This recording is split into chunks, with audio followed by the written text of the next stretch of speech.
"I'll protect you for one night," said the Mafia boss, but he never let her go. Before we get into the story, comment below where in the world you are watching from today, and if you like this story, don't forget to subscribe. The insistent, buzzing vibration of the phone against her thigh was a more potent threat than the two hulking men blocking the service hallway.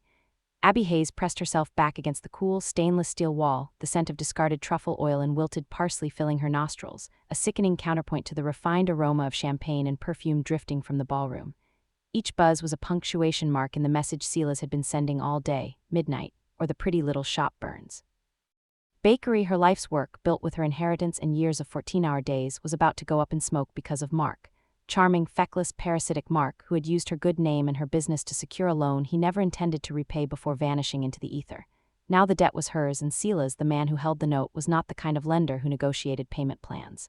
She squeezed her eyes shut, the starched white of her catering uniform feeling like a shroud.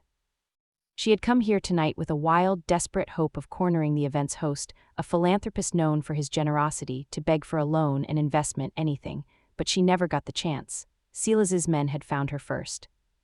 The larger of the two men, a thick-necked brute with a tattoo of a coiled serpent crawling up from his collar, took a step forward. "Silas is tired of waiting, sweetheart. He sent us to escort you to a meeting." His smile was a greasy, predatory thing. Abby's heart hammered against her ribs, a frantic bird trapped in a cage of bone. She knew what that meeting meant. It meant the end of her bakery and very likely the end of her. Her eyes darted past them down the long, carpeted hallway that led back to the grand ballroom. It was a foolish idea, a child's impulse, but it was the only one she had. With a choked gasp, she ducked under the second man's outstretched arm and ran. She ignored their surprised shouts, her soft-soled work shoes silent on the plush runner as she burst through the double doors and back into the glittering cacophony of the gala. The sudden wash of light and noise was disorienting. Hundreds of people in tuxedos and evening gowns mingled under the light of colossal crystal chandeliers, their laughter and chatter a world away from the grimy threat in the hall. She scanned the crowd, her breath coming in ragged bursts, searching for an escape, a friendly face, a savior. And then she saw him. He was seated alone at a table on a secluded marble balcony, a figure of stillness in a sea of motion, George Kramer. She didn't know him, not personally, but she knew of him. Everyone did. His company, Kramer Global Holdings, owned half the city's skyline, but the whispers said his real power lay in the shadows, in an empire of fear and loyalty his father had built, and which he now commanded with chilling efficiency. Men like Silas, brutal and fearsome in their own right, were nothing but footnotes in the world George Kramer inhabited. He was the apex predator, the one even monsters feared, and he was her only chance. The thought was insane, a delusion born of pure terror, but her feet were already moving, carrying her across the polished floor, past smiling couples and waiters with silver trays. He looked up as she approached, his eyes, the color of storm clouds, fixing on her with an unnerving intensity. They were cold, assessing, missing nothing. He wore a perfectly tailored black suit, no tie, the top button of his stark white shirt undone. He didn't look like a gangster from the movies. He looked like power personified, distilled into a form so potent it was almost suffocating to be near. She stopped before his table, her hands trembling. Her mind was a complete blank. What could she possibly say? "Excuse me, Mr. Kramer, a loan shark is going to burn down my bakery and probably break my legs. Could you possibly help?" He would have her thrown out before she finished the sentence. The footsteps of Silas's men were approaching from behind, their heavy tread unmistakable. Panic, sharp and absolute, gave her the words. They were a lie, a desperate, flimsy shield, but they were all she had. "There you are," she said, her voice a reedy tremor she tried to force into a playful scold. "I was looking all over for you." George Kramer's face remained a mask of cold neutrality, but a flicker of something interest, perhaps, or sheer disbelief stirred in the depths of his gray eyes. He did not speak, he simply watched her, waiting. Silas's men had stopped at the edge of the balcony, their brutish confidence faltering in the face of the man seated before them. Their uncertainty gave Abby a surge of courage. She reached forward, her fingers brushing the back of his hand where it rested on the table. "I'm sorry I'm late," she whispered, infusing the words with a desperate, feigned intimacy. A jolt, like a static shock but deeper, more profound, shot up her arm at the contact. His skin was cool, his hand large and still. He finally moved, turning his hand over just enough to let his fingers graze hers. The gesture was infinitesimally small, yet it felt like a seismic event. It was an acceptance. Acknowledgement. He was playing along. His gaze lifted from her face and settled on the two men hovering uncertainly by the entrance. His voice, when it came, was low and smooth, yet it carried across the space with the chilling finality of a closing vault. "Is there a problem?" The question was not for her, it was for them. The two men paled, their bravado evaporating like mist. The one with the serpent tattoo shook his head, a jerky, terrified motion. No problem, Mr. Kramer, our mistake." They practically fell over each other in their haste to retreat, melting back into the crowd and disappearing. Abby felt the air rush back into her lungs, her legs suddenly weak. She had done it. It had worked. She started to pull her hand away to stammer an apology and explanation, but his fingers tightened slightly around hers, holding her in place. His eyes returned to her, and this time they were not just assessing, they were dissecting. "One night," he said, his voice a quiet rumble that was for her alone. "I will give you my protection for one night. After that, you are on your own." He stood, a fluid, powerful motion, his tall frame eclipsing the glittering lights of the city behind him. He did not release her hand. "Come, I'll see you home." Abby could only nod, her throat tight with a terrifying mix of relief and a new, more complicated kind of fear. She had begged a monster for help, and he had agreed. But as he led her from the balcony, his hand a firm, inescapable brand on hers, she had the sinking feeling that his definition of one night and hers were two very different things. George Kramer's version of seeing her home was a silent, unnerving procession. He did not speak a word as they rode down in his private elevator, bypassing the main lobby to an underground garage where a sleek black sedan waited, its engine already humming. He sat beside her in the back, the space feeling both cavernously large and claustrophobically small. He did not look at her, instead gazing out the tinted window at the city lights blurring past, yet she felt the full weight of his attention on her, a physical pressure against her skin. When they arrived at her modest apartment building, 2 more cars, equally dark and imposing, pulled up behind them. 6 men in dark suits emerged, moving with a quiet, disciplined efficiency that spoke of long training. Abby watched bewildered as George issued a series of low commands to a man with a severe face and a scar bisecting one eyebrow. "Sweep the apartment, the bakery, the alley behind it, check for listening devices. I want a 2-man team on her door and another watching the shop around the clock. I want to know everything there is to know about a man named Silas, and find the ex-boyfriend, find Mark." The clipped, authoritative tone sent a shiver down her spine. This was his world, a world of shadows and swift, decisive action. She was a tourist here, a trespasser who had stumbled into the lion's den and foolishly asked for shelter. He finally turned to her, his expression unreadable in the dim light of the car. "They will escort you upstairs. They will not enter your apartment unless you allow them, but they will remain outside your door." Abby found her voice, though it was weaker than she would have liked. "Mr. Kramer, this is too much. You scared them off at the party. That's all I needed. I can handle it from here." A faint, humorless smile touched his lips, a fleeting expression that did not reach his cold eyes. "You cannot. You invited my involvement when you put your hand on mine and lied to my face in front of men who would see it as a weakness. An insult to you for this one night is an insult to me, and I do not tolerate insults." His logic was twisted, a dark chivalry she couldn't begin to comprehend, but its implication was clear. She was no longer in control of this situation. She had lit a fuse, and now a bomb was ticking, and this man was the only one who knew how to disarm it because he had built it. She had no choice but to acquiesce, to allow his men to lead her to her small apartment, where they stood like stone sentinels in the hallway after she had locked the door. She leaned against the wood, her heart still racing, and listened to the silence.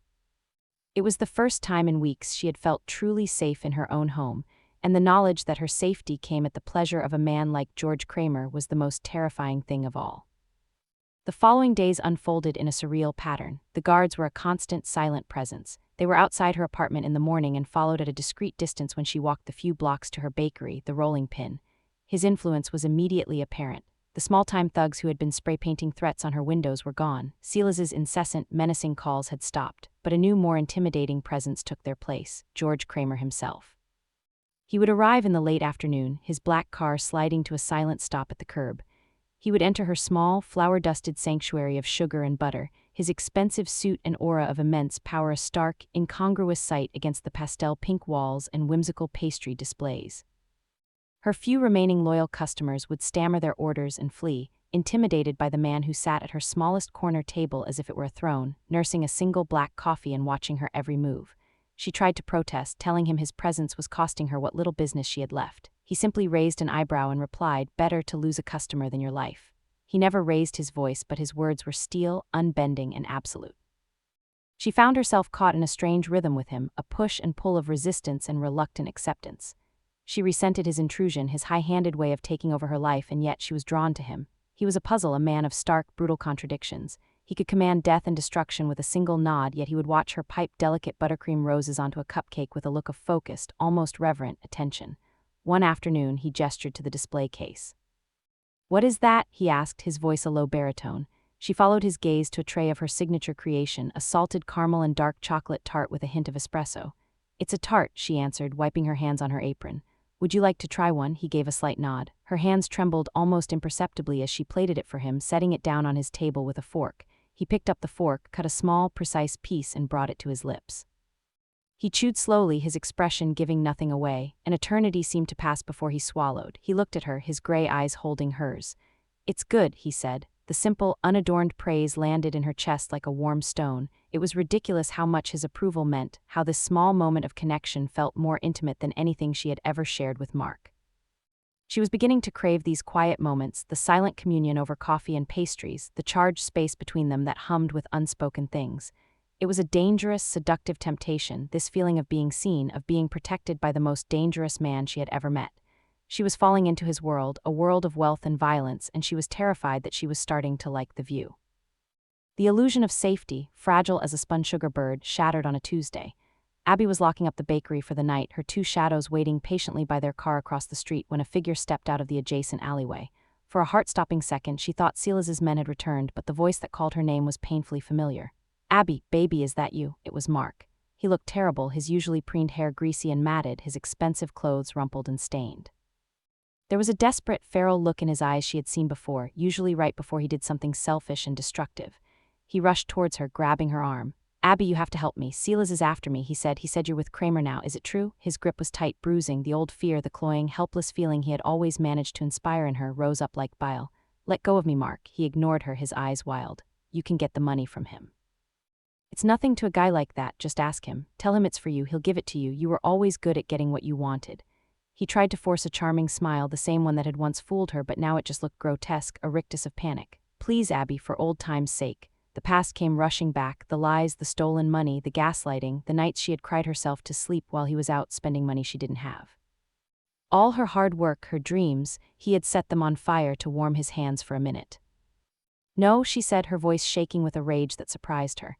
"I will not ask him for anything for you. You did this. This is your fault." Mark's face twisted, the faux charm dissolving into pure, vicious spite.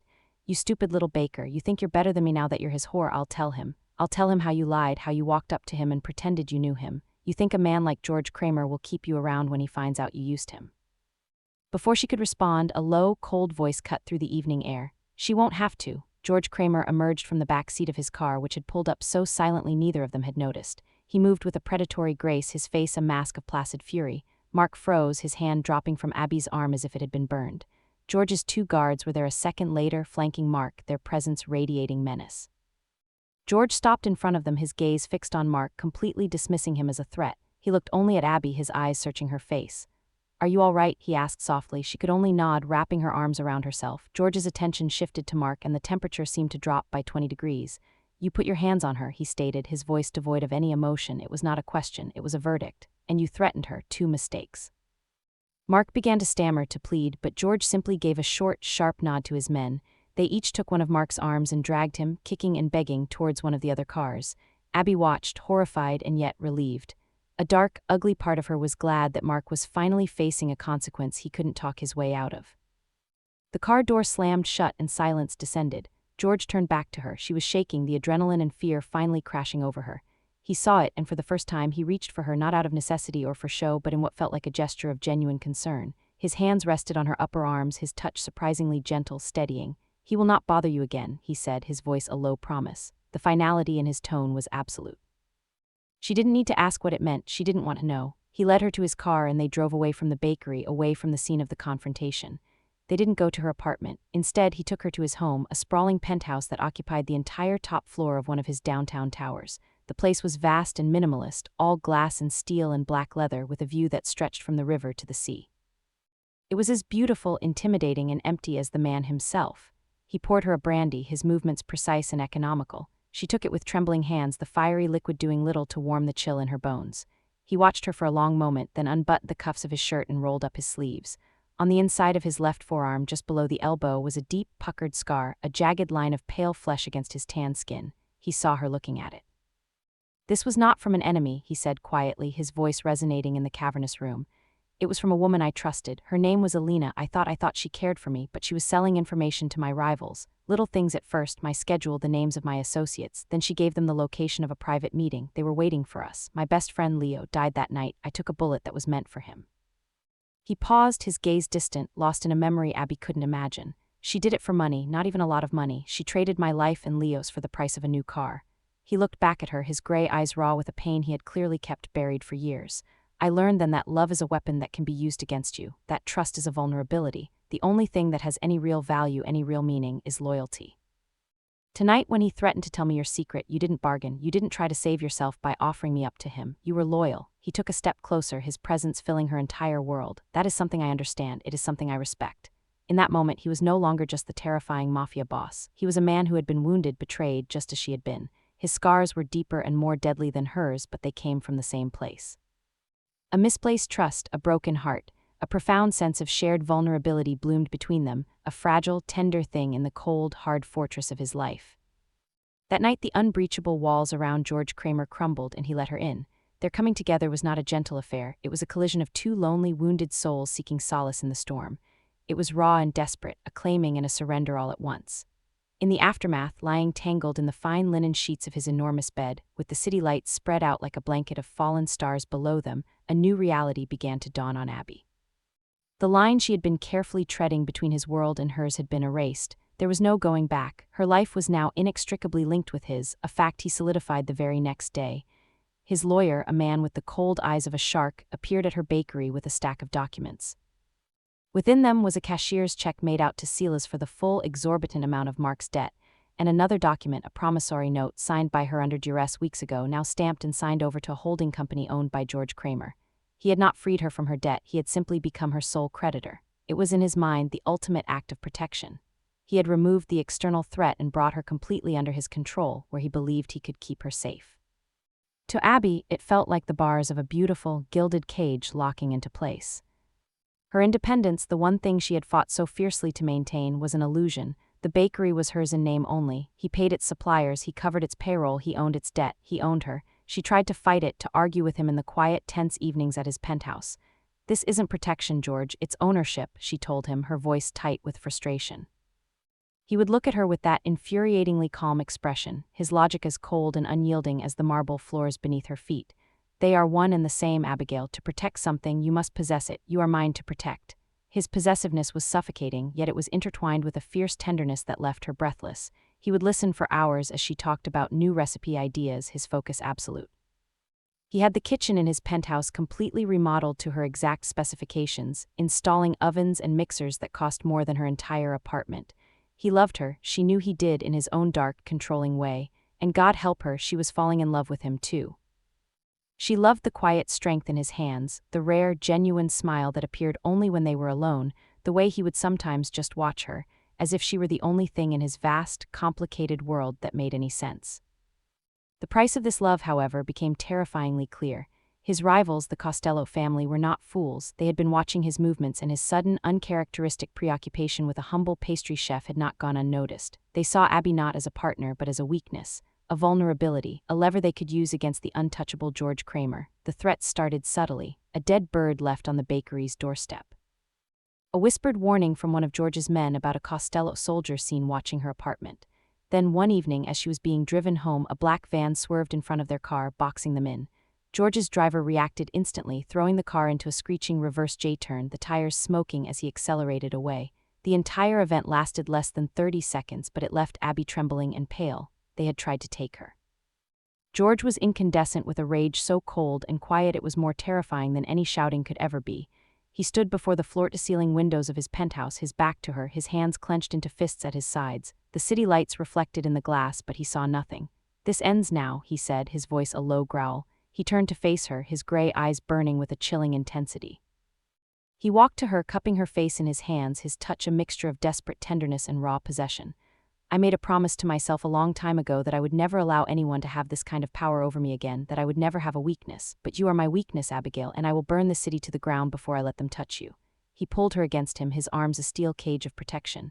"Stay with me, not just for a night or a week, be mine. Let me build a fortress around you. I promise you, I swear to you, no one will ever hurt you again." It was the promise of absolute safety, of a life free from fear, but she knew the price. To enter his fortress was to give up the last vestiges of her old life, to accept the shadows as her home. It was to become his completely and forever. As his enemies gathered at the gates, she looked up into the eyes of the monster she had come to love and made her choice. The final confrontation came not with a formal declaration of war, but with the deceptive quiet of a predator stalking its prey. The Costello family, led by the old and cunning Don Marco Costello, knew a direct assault on George's penthouse would be suicide. Instead, they orchestrated a brilliant and brutal diversion. They hit one of his shipping warehouses down at the port, a massive explosion lighting up the night sky, drawing the bulk of George's security forces and the city's emergency services to the waterfront. It was a calculated sacrifice, a pawn gambit designed to leave the king's most precious piece exposed. The king's queen, Abby, was at the bakery, working late on a complex wedding cake order, a task that brought her a semblance of normalcy in her increasingly surreal life. Only two of George's men, a young, watchful man named Nico and an older veteran named Sal, were with her, posted discreetly outside. She had just finished the last delicate sugar flour when the front window of the shop exploded inwards, showering the room in a cascade of glittering glass. The sound was deafening, followed by the screech of tires as a dark van pulled onto the sidewalk. Men in ski masks, armed with crowbars and guns, poured out. Nico and Sal reacted instantly, shoving Abby towards the back room. "Get to the cellar now," Sal yelled, drawing his weapon as he and Nico took defensive positions behind the sturdy oak counters. The bakery, her sanctuary, became a war zone, the air filled with the splintering of wood, the shattering of glass display cases, and the acrid smell of gunpowder. Huddled in the narrow stairwell leading to the cellar, Abby's heart hammered against her ribs. This was it. This was the price of George's love. They were here for her, but as she listened to the sounds of the desperate fight upstairs, the grunts of pain, the sickening thud of bodies hitting the floor, a cold fury began to replace her fear. This was her place. These men, these animals, were destroying it to get to her, to use her to hurt the man she loved. She would not hide in the dark and wait to be captured like a frightened mouse. She remembered the old, heavy fire door in the back of the cellar, the one that led out into the narrow, gated alleyway that only she and the building's other tenants used. She also remembered the circuit breaker box for the entire building was down there. With a surge of adrenaline, she scrambled down the stairs into the pitch-black cellar, her hands fumbling along the cool stone wall until she found the cold metal of the breaker box. She wrenched the heavy door open and threw the main switch. The entire building plunged into absolute darkness. Upstairs, the sudden blackout caused a moment of chaos and confusion among the attackers. It was the opening Sal and Nico needed, but Abby wasn't finished. Groping in the dark, she found the heavy steel bolt on the alley door, her fingers working frantically to slide it open. The alley was her only escape, but she also knew it was where the attacker's getaway vehicle was likely waiting. Peeking through the crack in the door, she saw it, a dark van, its engine running, a lone driver at the wheel. From upstairs, she heard a cry of pain from Sal. They were being overwhelmed. Acting on pure instinct, she grabbed two empty, heavy-duty flour sacks from a hook by the door, crept out into the alley, and using the deep shadows as cover, snuck up to the side of the van. With all her strength, she threw the thick, dusty sacks over the windshield, completely blinding the driver. He panicked, revving the engine and honking the horn, adding to the confusion and drawing attention away from the fight inside. Her actions, small as they were, had disrupted their plan. It bought precious time that George Kramer used to devastating effect. He had not been fooled by the diversion at the port. He had anticipated their real target. The roar of his armored sedan was the next sound she heard as it smashed through the alley gate, followed by two other cars filled with his men. The reckoning was swift, brutal, and utterly final. When it was over, George burst through the back door of the bakery, his face a mask of cold fury, his gun in his hand. He scanned the wreckage, his eyes wild with a fear she had never seen in him before. "Abigail," he roared. She stepped out of the shadows of the alley, covered in flour dust and shaking but unharmed. He saw her and the gun lowered, the tension draining from his body as he rushed to her, pulling her into a fierce, desperate embrace. He held her as if he was trying to merge them into one being, his hand buried in her hair. "I almost lost you," he whispered, his voice rough with emotion. It was in that moment, seeing the raw terror in the eyes of this powerful, invincible man, that he finally understood. His empire of shadows, his wealth, his power, it was all dust, an empty kingdom without her in it. The violence that had defined his life had almost destroyed the one thing that gave it meaning. He had to change. Not his world, but how he ruled it. In the weeks that followed, a seismic shift occurred in the city's underworld. George Kramer began a systematic and ruthless purge, not just of the remnants of the Costello family, but of the most violent and unpredictable elements within his own organization. He severed ties with cartels, shut down his most illicit operations, and poured resources into his legitimate businesses, fortifying them, building a different kind of empire, one of unassailable corporate power rather than back-alley brutality. He was no less dangerous, but his methods were changing. He was building the fortress he promised her, not of guns and guards, but of power and influence so vast that no one would dare challenge him again. One cool autumn evening, a month after the attack, he took her back to the bakery. It had been meticulously restored, every broken piece of furniture replaced, every shattered pane of glass new. It looked exactly as it had before, a perfect, untouched memory. He led her to her small office in the back and placed a thick manila envelope on her desk. Inside was the original deed to the property and the promissory note she had signed, now stamped across with the word paid. "This is yours, Abigail," he said, his voice quiet but firm. "It was never mine. I am not your creditor. I am not your owner. I am your partner. This place, your dream, it is for you to command. I am simply the man who will stand at the gate and ensure no one ever threatens it or you again." Tears welled in her eyes as she looked at him, at this complex, dangerous, beautiful man who had reshaped his entire world to make a safe place for her within it. Their love was not a fairy tale. It was born of desperation and violence, forged in fear and loyalty. It was a dark, consuming passion that would forever be tied to the world he commanded, but it was real and it was earned. She walked into his arms, and as he held her in the quiet sanctuary of her bakery, she knew she was finally home, safe in the arms of the one monster who would slay all others for her.